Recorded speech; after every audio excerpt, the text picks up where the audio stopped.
Parce qu'au bout du compte, que ce soit un thérapeute, un kinésiologue ou autre, on vient vous aider à apprendre comment votre corps fonctionne et vous amener où est-ce que vous voulez aller.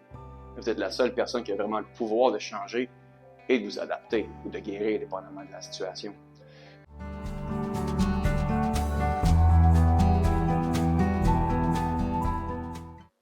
Bonjour tout le monde, ici Dr Nicolas Boulay, chiropraticien chez Specific Performance dans notre troisième salle du circuit TOA, donc la salle d'intégration. Plusieurs personnes nous ont demandé qu'est-ce qu'on est supposé faire ici. Il y a différents matériels pour relaxer, pour s'automasser, pour faire un peu d'étirement, mais qu'est-ce qu'on peut faire pour optimiser davantage l'utilisation de ce 20 minutes-là d'intégration? Et évidemment, suivant un 20 minutes d'ajustement dans lequel on vient libérer les tensions du corps et à s'assurer d'un fonctionnement optimal du système nerveux, suivi d'un 20 minutes d'exercices qui sont ciblés à votre condition ou à vos objectifs, on vous demande de venir explorer un peu ce qui a été libéré dans le premier 40 minutes du circuit. Donc aujourd'hui, je vais faire une petite démonstration de ce qu'on peut s'attendre quand on vous envoie dans la salle numéro 3. Essentiellement, aujourd'hui, je vais travailler au niveau de mon épaule droite qui est plus restreint, qui est plus limité.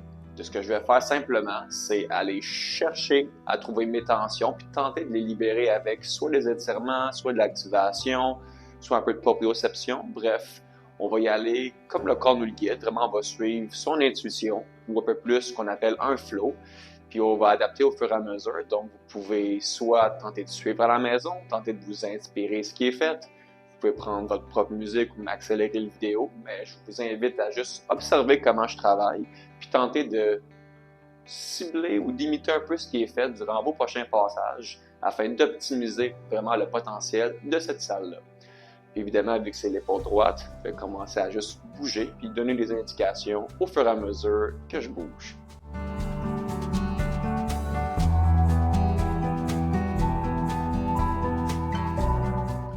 Fait que simplement pour débuter, ça va être d'aller chercher à observer quelle partie de mon amplitude de mouvement est plus restreinte ou qui est plus sensible. Moi, je remarque que vers le haut, ça vient pincer un peu plus, ça vient limiter un petit peu plus. Fait que je vais partir de cette position-là simplement. Puis là, je peux choisir de venir soit passivement faire des mouvements, ou plutôt avec peu de tension que passivement, ou chercher à contracter la petite zone qui est tendue. Fait que juste d'aller chercher du mouvement au niveau de l'articulation gléno-humérale va me servir de point de départ. Je vais faire quelques petites répétitions, vraiment rien de trop rapide. Je peux chercher à contracter, juste aller bouger un peu. Où est-ce que je sens que ça me dérange? Évidemment, l'objectif n'est pas d'éviter les zones qui sont problématiques, mais bien de tenter de comprendre comment et pourquoi ils sont devenus problématiques. C'est de chercher à stimuler ce tissu-là. Parce qu'évidemment, un stress qui est appliqué de façon spécifique va résulter dans des résultats, ou plutôt, va apporter des adaptations qui sont spécifiques. Fait qu'on cherche simplement à bouger,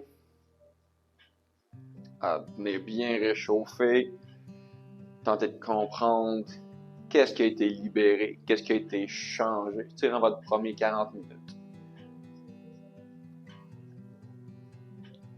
Comme si cette position-ci vient plus me déranger, fait que je vais continuer à explorer dans cette position-là, mais avec une mise en charge, avec une partie de mon poids. C'est tenter de voir est-ce que je suis capable de tenir en équilibre ou vraiment d'aller chercher une contraction ou est-ce que ça me dérange.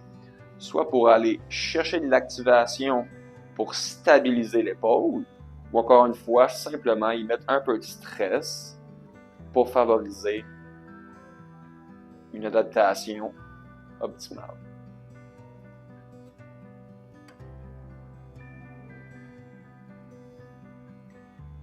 Vraiment, n'hésitez pas à aller explorer. Là.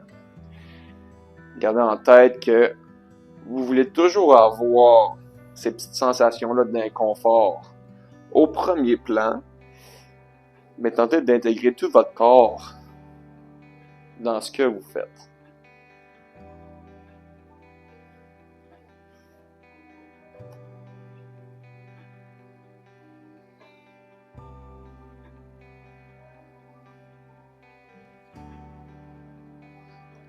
il arrive fréquemment que les personnes qui ont des petites blessures vont avoir peur de bouger, de ressentir ces inconforts-là. Évidemment, je ne vous dis pas d'aller jouer dans la douleur, mais l'inconfort est une chose qui est très commune et va vous servir d'indicateur dans vos manœuvres.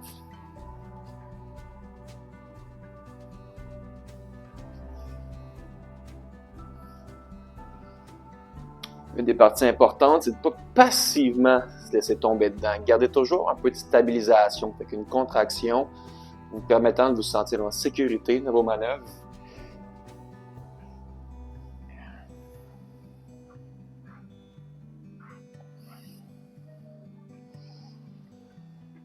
Avec de bonnes et profondes inspirations-expirations, laissez-vous guider par votre respiration. Où est-ce que votre corps veut aller? Qu'est-ce que votre corps veut faire? Et plus vous allez le pratiquer, plus ça va devenir facile de ressentir ce que vous devez ressentir. Vous pouvez toujours y aller avec une structure guidée par les kinésiologues ou même les thérapeutes, mais c'est important d'apprendre à le faire soi-même avec son propre ressenti.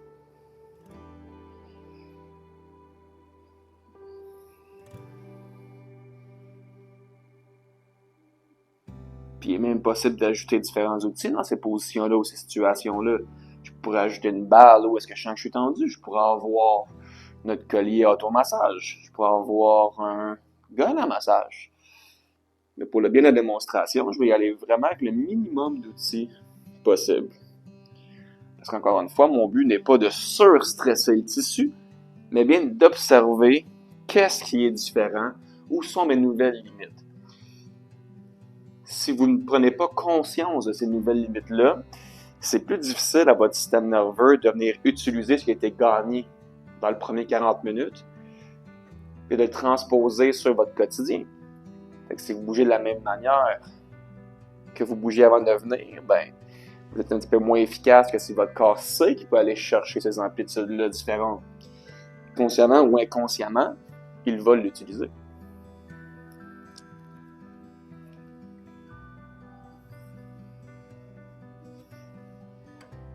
Portez bien attention que je ne me focus pas simplement sur l'épaule.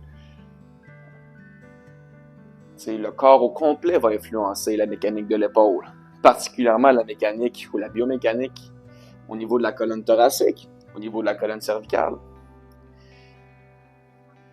au niveau des omoplates.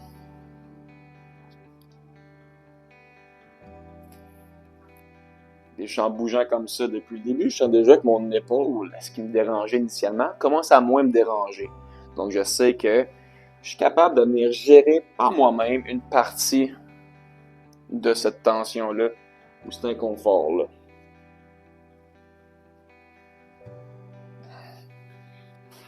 Je peux revenir en position initiale et revenir voir si le même mouvement me dérange. Fait que juste lever vers le haut, tester les côtés.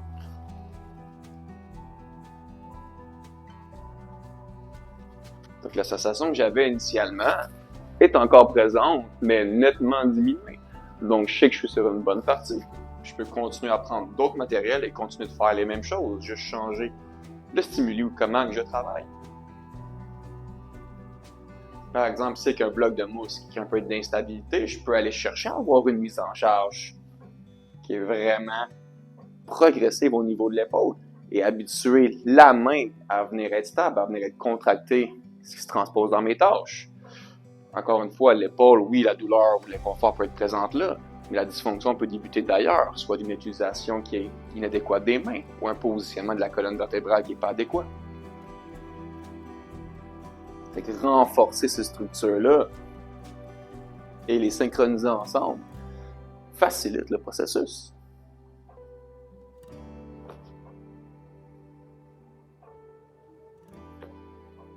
Une façon que j'aime expliquer aux gens, c'est qu'on vient au monde, on est un bébé, et on apprend à bouger du mieux qu'on peut avec notre système nerveux qui apprend et grandit, qui n'est pas encore mature. On prend pour acquis que c'est la seule façon qu'on a de bouger. Mais l'exercice de réapprendre à bouger est important. Une fois qu'on est adulte, une fois qu'on est conscient des mouvements et de comment ils se produisent, C'est le temps de dire qu'on peut réapprendre à bouger et contracter optimalement. Autrement dit, est-ce que j'ai besoin de forcer à 100% pour protéger mon dos? Ou je peux avoir seulement un petit 10% de gainage qui fait le travail? Est-ce que j'ai besoin de saisir si fort ma tasse de café le matin quand je bois? Ou qu'une contraction minimale serait suffisante? Si on prend pour acquis qu'on a une quantité définie d'énergie dans une vie quotidienne, mais si on peut sauver des pertes d'énergie qui sont non nécessaires, on a plus de ressources pour faire autre chose. Prendre soin de son corps, prendre soin de sa famille, prendre soin de soi.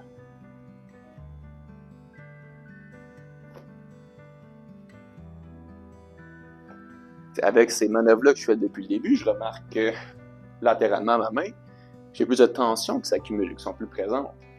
Et pour moi, ce que ça me dénote, c'est qu'il y a un petit maillon faible présent à cet endroit-là. Est-ce qu'il est directement relié à l'épaule? Peut-être, peut-être pas. Mais par contre, s'il fonctionne mieux, je vais avoir moins de compensation ailleurs.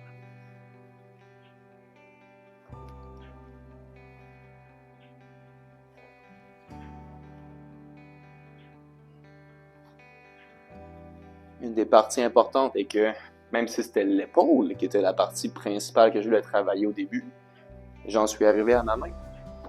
Donc ce 20 minutes-là peut passer plus rapidement qu'on pense.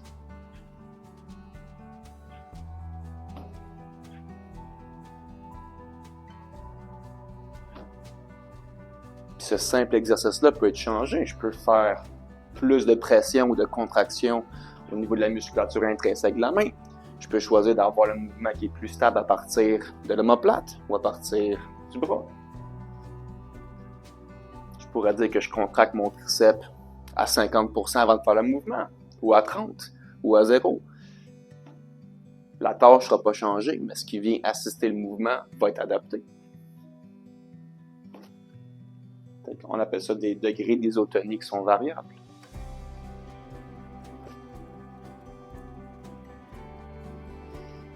Et évidemment, si vous avez des problèmes d'un côté du corps, c'est fortement recommandé de le faire. Les manipulations ou les manœuvres des deux côtés. Votre côté qui fonctionne mieux peut apprendre des choses à celui qui fonctionne moins bien, et vice-versa. Et pour le bien de la vidéo, je vais me concentrer sur un côté.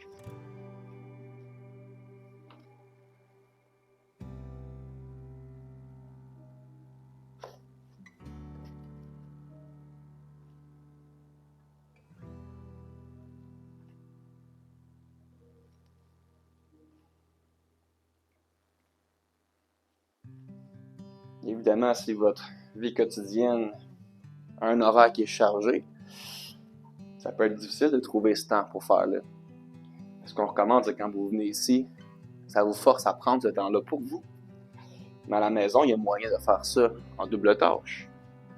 Que ce soit pendant que vous écoutez la télévision, ou même pendant vos tâches quotidiennes, il y a toujours moyen de changer certaines habitudes et les rendre sous un format d'exercice.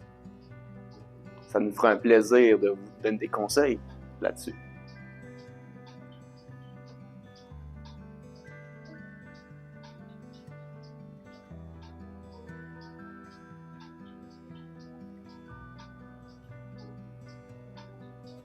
Good. Quand on parle d'isotonie un peu plus tôt, un bel exemple pourrait être de simplement prendre ce bloc de yoga-là et d'aller chercher à le promener dans l'espace. Je peux aussi bien le promener avec une pression qui est minime, fait que chercher le niveau de contact minimal pour réussir à tenir l'objet, de simplement le promener dans l'espace. On parlerait d'un 1 à 5% de tension qui est maintenue.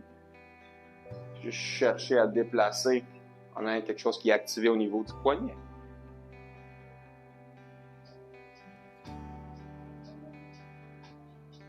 Je peux faire la même chose, mais à la place d'avoir la tension minimale, je peux chercher à avoir la tension qui est maximale et déplacer cette tension-là dans l'espace aussi. Je dois dissocier une contraction qui pourrait me stabiliser du mouvement.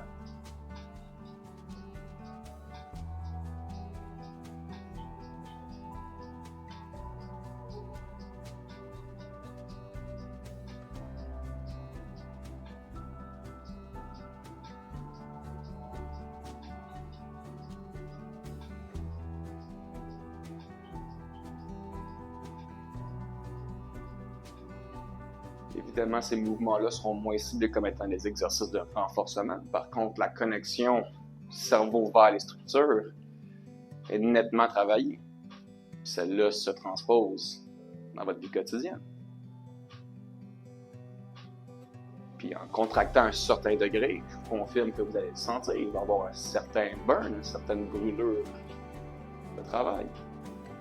Ça vous permet de bien activer toutes vos fibres musculaires. L'exemple que je donne souvent aux gens, c'est qu'ils sont habitués de faire un bicep curl. C'est vraiment juste une flexion au niveau du coude avec une charge. Notre cerveau est habitué de prendre les mêmes fibres qui sont toujours stimulées. Mais si vous prenez la peine d'avoir votre poids en main, puis avant même de bouger, vous contractez tout votre biceps au maximal et par la suite, vous venez faire le déplacement, vous habituez votre cerveau à contracter toutes les structures versus celles qui sont préférentielles. On vient réapprendre à bouger en contrôlant adéquatement le corps.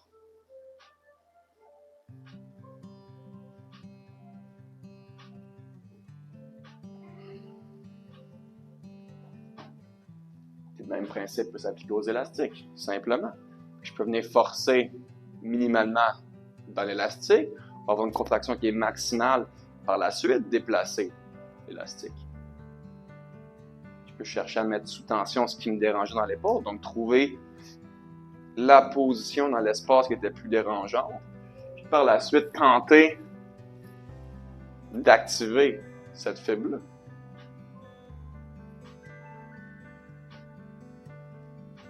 D'aller cibler le stress de l'exercice au niveau de la structure qui est plus dérangeante, qui est souvent le maillon le plus faible.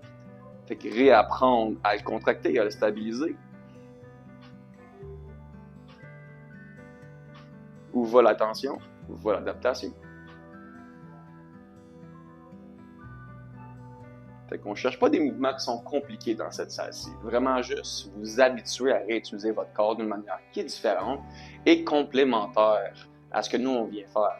Parce qu'au bout du compte, que ce soit un thérapeute, un kinésiologue ou autre, on vient vous aider à apprendre comment votre corps fonctionne et vous amener où est-ce que vous voulez aller.